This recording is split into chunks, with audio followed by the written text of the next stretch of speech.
Welcome back clean news. चलिए देखते हैं मध्य प्रदेश की 25 फटाफट बड़ी खबरों को। इससे पहले आप एमपी के किस जिले से न्यूज को देख रहे हैं हमें कमेंट बॉक्स में जरूर बताइए।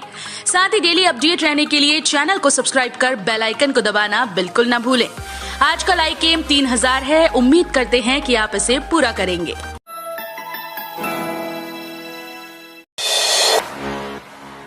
जबलपुर में बोर्ड परीक्षा के लिए 109 केंद्र बनाने का प्रस्ताव। मध्य प्रदेश माध्यमिक शिक्षा मंडल की परीक्षाओं के लिए जिले के अंदर 109 परीक्षा केंद्र बनाने का प्रस्ताव भेजा गया। जिला स्तर पर केंद्रों का फिलहाल चयन किया गया, जिसमें माशिम की तरफ से अंतिम निर्णय होना बाकी है। ज्ञात हो कि 12 फरवरी से बोर्ड की परीक्षा शुरू हो रही है, जिसके लिए परीक्षा केंद्र का प्रस्ताव जिला शिक्षा अधिकारी कार्यालय से बुलाया गया था।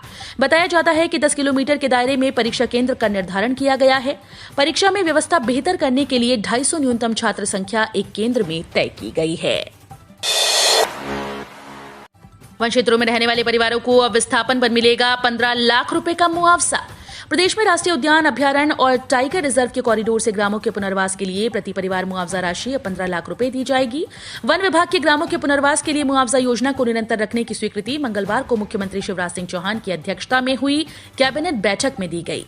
साथ ही ग्वालियर विमानतल के विस्तार के लिए ग्राम लोहारपुर स्थित 143 एकड़ शासकीय भूमि भारतीय विमानपत्तन प्राधिकरण को ₹1 वार्षिक भू फाटक पर देने का निर्णय लिया गया।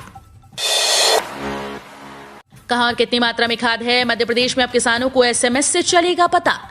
रबी फसलों के लिए किसान डीएपी और अब यूरिया के लिए परेशान हो रहे हैं। सरकार दावा कर रही है कि खाद की पर्याप्त उपलब्धता है और केंद्र सरकार से लगातार आपूर्ति भी हो रही है। इसके बाद भी वितरण व्यवस्था गड़बड़ाई हुई है। सहकारी समितियों के बाहर लंबी लाइंस लग रही हैं।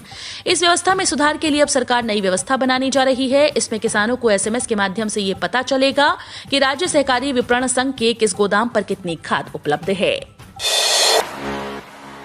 जबलपुर में आईटीआई वाले युवाओं के लिए जॉब का अवसर।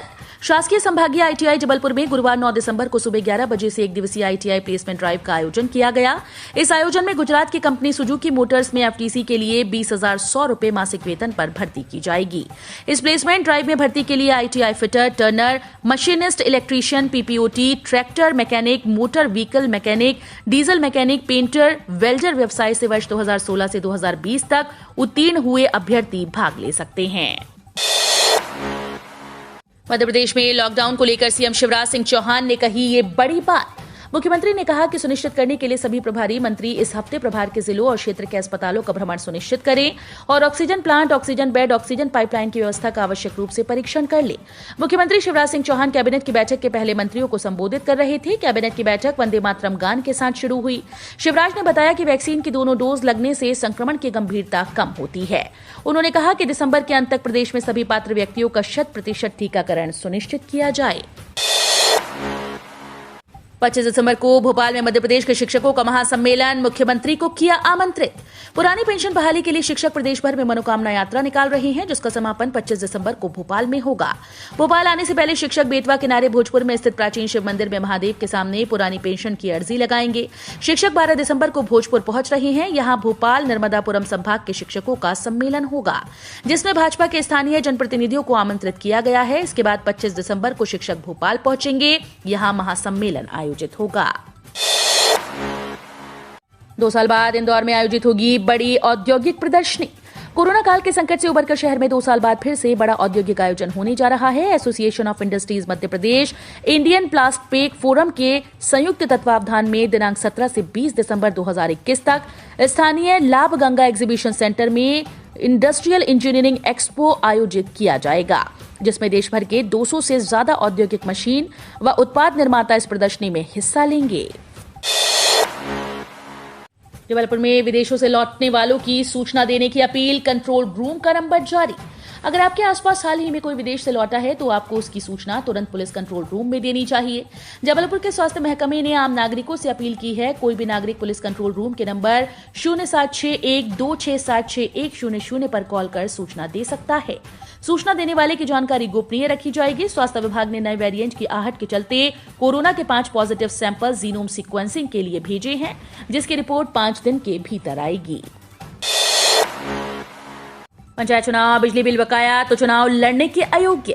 त्रिस्तरीय पंचायत चुनाव की घोषणा होने के बाद ग्रामीण इलाकों में राजनीतिक सरगर्मी बढ़ने लगी। हालांकि 2 वर्ष पूर्व किए गए परिसीमन और आरक्षण निरस्त होने के कारण पिछले 2 साल से क्षेत्र में मेहनत कर रहे दावेदारों को निराशा हाथ लगी। वहीं वर्ष 2014 के आरक्षण पर पंचायत चुनाव कराए जाने से ग्रामीण जनप्रतिनिधियों को नए सिरे से उम्मीदवारों की जमावट करनी पड़ रही है। मामला न्यायालय में जाने के बाद दावेदारों में असमंजस की स्थिति बनी हुई है। उत्तर भारत में हुई जमकर बर्फबारी। आज बुधवार से प्रदेश में लुढ़केगा तापमान। पश्चिमी विक्षोभ के असर से रविवार सोमवार को उत्तर भारत के पहाड़ों में जबरदस्त बर्फबारी हुई। मंगलवार को पश्चिमी विक्षोभ उत्तर भारत से आगे बढ़ गया। साथ ही वर्तमान में हवाओं का रुख भी उत्तरी बना हुआ है। मौसम विज्ञानियों के मुताबिक सर्द हवाएं चलने से आज बुधवार से पूरे प्रदेश में रात के तापमान में गिरावट का सिलसिला शुरू होने लगेगा। इस दौरान ग्वालियर, चंबल, सागर संभागों के जिलों में सुबह के समय कोहरा भी रहेगा। उमा भारती बोली, परियोजना पर योगी शिवराज को जवाब देना चाहिए, ये मेरे निजी विचार हैं। मध्य प्रदेश के टीकमगढ़ शहर के सिविल लाइन में स्थित अपने निज आवास पर भाजपा की नेता और पूर्व मुख्यमंत्री उमा भारती मीडिया से रूबरू हुई। पत्रकार वार्ता में उन्होंने केन बेतवा लिंक परियोजना को बुंदेलखंड के लिए जीवनदायिनी बताया। केन बेतवा लिंक परियोजना मामले पर मुख्यमंत्री शिवराज सिंह चौहान और योगी आदित्यनाथ को जवाब देना चाहिए। इसके साथ ही उन्होंने कहा कि ये मेरे निजी विचार हैं, काशी और मथुरा का निदान होना चाहिए। वर्क फ्रॉम होम के लिए कानून लाएगी केंद्र सरकार। काम के घंटों से लेकर बिजली और इंटरनेट के भुगतान पर रहेगा जोर। कोविड-19 संक्रमण से बचाने के लिए अधिकतर कंपनीज द्वारा वर्क फ्रॉम होम या हाइब्रिड मॉडल अपनाया गया। ऐसे में कई कंपनीज इस मॉडल पर अभी भी काम कर रही हैं। वहीं मिली जानकारी के मुताबिक केंद्र सरकार वर्क फ्रॉम होम को लेकर व्यापक कानून बनाने की तैयारी कर रही है। इसमें कर्मचारी के काम करने के घंटे घर से काम करने के कारण बिजली, इंटरनेट के उपयोग व अन्य खर्चों का भुगतान के नियम शामिल हैं। कोरोना को लेकर मध्य प्रदेश सरकार सतर्क। सीएम शिवराज बोले, प्रभारी मंत्री करें अस्पतालों का निरीक्षण। सागर जिला अस्पताल का मैं करूंगा। सभी मंत्रियों को 1 सप्ताह के भीतर प्रभार के जिलों में अस्पतालों का निरीक्षण कराना होगा। आज बुधवार को एक बार फिर टीकाकरण महाअभियान चलेगा, इसमें भी हिस्सेदारी करें। ये निर्देश मुख्यमंत्री शिवराज सिंह चौहान ने मंगलवार को मंत्रालय में कैबिनेट बैठक से पहले मंत्रियों को दिए। उन्होंने कहा कि वे भी 10 दिसंबर को सागर में जिला अस्पताल का निरीक्षण करेंगे। पुरानी पेंशन के हकदार होंगे सशस्त्र बल के जवान। संसद में सरकार ने दिया जवाब। पुरानी पेंशन योजना के तहत केंद्रीय सशस्त्र पुलिस बल के रिक्रूट के लिए कोई प्रस्ताव विचाराधीन नहीं, जैसा कि सशस्त्र बलों पर लागू होता है। संसद में सवाल का जवाब देते हुए केंद्रीय गृह राज्य मंत्री नित्यानंद राय ने जानकारी दी।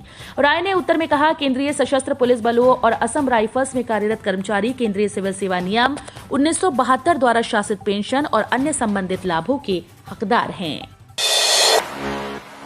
मध्य प्रदेश में फिल्मों की शूटिंग के लिए गाइडलाइन तैयार, जल्द होगी जारी। गृह मंत्री नरोत्तम मिश्रा ने प्रेस कॉन्फ्रेंस में कहा कि मध्य प्रदेश में फिल्मों की शूटिंग को लेकर गृह विभाग ने गाइडलाइन तैयार कर दी है और इसे लेकर जल्द ही जारी कर दिया जाएगा। अब कलेक्टर से अनुमति लेने के बाद ही शूटिंग की जा सकेगी। कोरोना को लेकर सरकार पूरी तरह से अलर्ट है और पूरी कोशिश है कि तीसरी लहर को आने न दें। मध्य प्रदेश में पिछले 24 घंटे में कोरोना के 16 नए केस आए, जबकि 13 लोग स्वस्थ हुए। वर्तमान में प्रदेश में कोरोना के कुल एक्टिव केस 140 और रिकवरी रेट 98.60% है। कोरोना महामारी की तीसरी लहर की आशंका के चलते इंदौर से वापस लौटने लगे विद्यार्थी। कोरोना महामारी की तीसरी लहर की आशंका से माता पिता में डर है। खासकर जो विद्यार्थी शहर आकर शिक्षा ले रहे हैं, उनके माता पिता इस समय चिंता कर रहे हैं कि कहीं संक्रमण न बढ़ जाए। इसके चलते शहर के कई विद्यार्थी अब वापस अपने घर जाने लगे हैं। हाल ही में बड़ी संख्या में शहर में फिर से विद्यार्थियों का आना हुआ है और ज्यादातर शिक्षण संस्थाएं शुरू हो चुकी थी, लेकिन संक्रमण के डर के कारण विद्यार्थी अब अपने घर से ही शिक्षा लेना चाहते हैं। कलेक्टर की सख्ती, बिना अनुमति जुलूस धरना प्रदर्शन करने पर लगा प्रतिबंध, आदेश जारी। मध्य प्रदेश में नए वेरिएंट कोरोना के नए मामले सहित लगातार जुलूस और धरना प्रदर्शन के आयोजनों पर अब सख्ती दिखाई गई। दरअसल जिला कलेक्टर ने आदेश जारी करते हुए प्रक्रिया संहिता की धारा 144 के तहत आदेश जारी किया, जिसमें धरना प्रदर्शन और जुलूस जैसे कार्यक्रमों के आयोजन पर प्रतिबंध लगा दिया गया। अब बिना अनुमति के जिले में धरना प्रदर्शन एवं जुलूस कार्यक्रम का आयोजन नहीं किया जा सकेगा। स्मार्ट सिटी के नए टेंडर पर रोक, निर्माण कार्यों में लापरवाही पर सीएम शिवराज नाराज। 2019 में टेंडर्स की होगी जांच, पीडब्ल्यूडी मंत्री उठा चुके सवाल।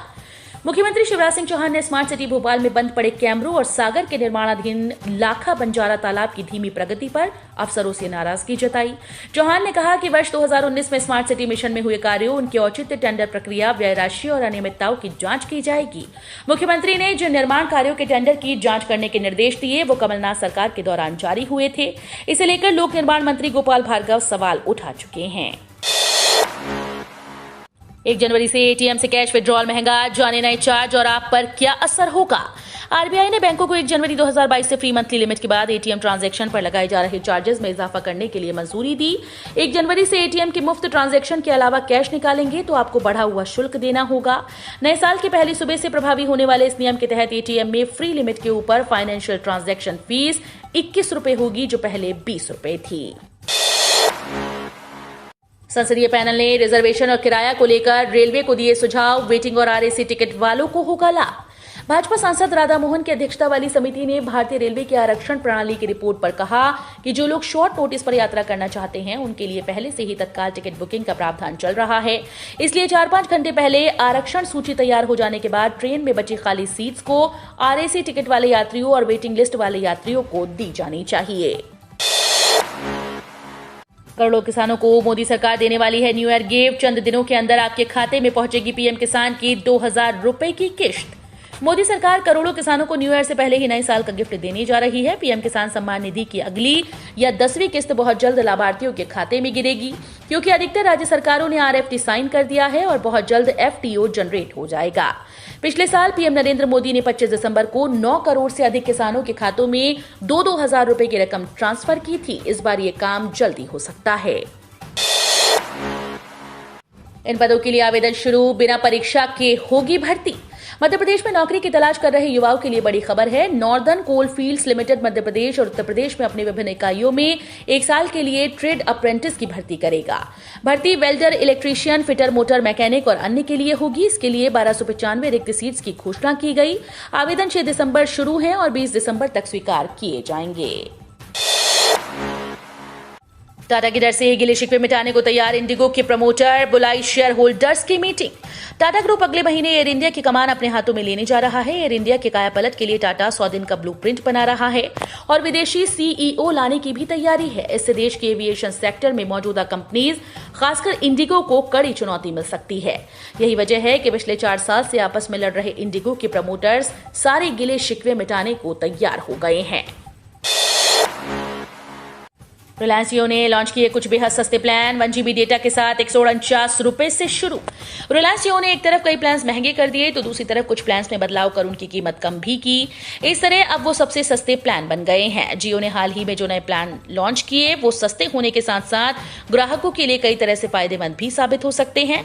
ये सारे प्रीपेड प्लान हैं और इन सभी में 1 GB डेटा के साथ कई अन्य बेनिफिट्स भी हैं। जैसा कि नाम से जाहिर है, रिलायंस जियो का ये प्लान सिर्फ 149 रुपए में उपलब्ध है। इस प्लान की वैलिडिटी 20 दिनों की है और इसमें रोजाना 1 GB डेटा मिलता है। पीएफ खाता धारकों के खाते में आ गया ब्याज का पैसा। अगर आपकी किसी सरकारी या गैर सरकारी संस्था में जॉब करते हुए पीएफ कट रहा है तो ये खबर आपके लिए बहुत काम की है।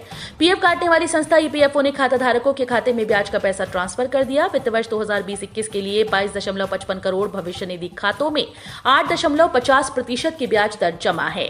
सोमवार को सेवानिवृत्त निधि निकाय ने ट्वीट में कहा कि वित्त वर्ष 2020-21 के लिए 22.55 करोड़ खातों में 8.50% ब्याज जमा कर दिया गया है। हम रोज ऐसे ही न्यूज लाते रहेंगे। आपने अभी तक क्लीन न्यूज एमपी को सब्सक्राइब नहीं किया है तो फटाफट सब्सक्राइब कर लें। साथ ही बेल आइकन को दबाना बिल्कुल ना भूलें ताकि कोई लेटेस्ट अपडेट मिस ना हो।